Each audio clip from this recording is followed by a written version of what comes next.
Peringatan Hari Guru hari ini di Buleleng, jajaran dunia pendidikan menggelar upacara sekaligus berbagai kegiatan apresiasi bagi para tenaga pendidik serta berbagai aktivitas positif. Bikin makalah atau karya tulis itu ngetiknya 1 hari karena nggak bisa. Ratusan guru dari jenjang PAUD hingga SMA sederajat hadir mengikuti kegiatan di Gedung Kesenian Gede Manik Singaraja. Berbagai agenda seperti pojok literasi, diskusi panel, dan pameran berbagai UMKM dan profesi guru. Dalam peringatan Hari Guru tahun ini menyoroti transformasi pendidikan di era digital mewujudkan guru bermutu menuju Singaraja Kota Pendidikan.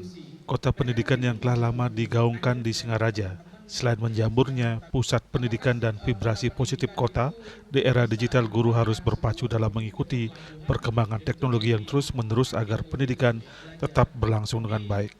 Salah seorang guru SMP negeri di Singaraja, Putu Tri Noverawati menyebut dampak kemajuan teknologi bagi anak-anak sangat tinggi, di mana informasi lebih cepat ditemukan tanpa penyaringan positif maupun negatif dari informasi tersebut.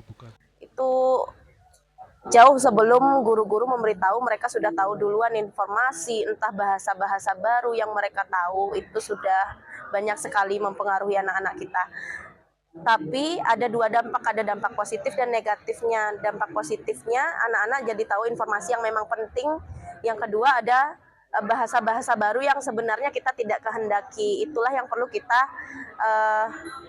atasi bagi orang dewasa sekarang ini, terutama bagi guru dan juga orang tua di rumah yang punya anak-anak remaja ke bawah.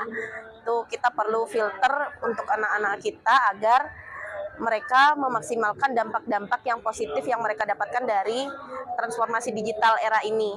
Ia menambahkan tidak hanya paham, guru juga diharapkan mampu beradaptasi dengan perkembangan teknologi yang semakin cepat. Untuk Hari Guru ini juga berharap momentum ini menjadi penguatan komitmen guru dalam meningkatkan kualitas pembelajaran sekaligus memperkuat posisi Singaraja sebagai pusat pendidikan di Bali Utara. Yasir Yuli, Bali TV.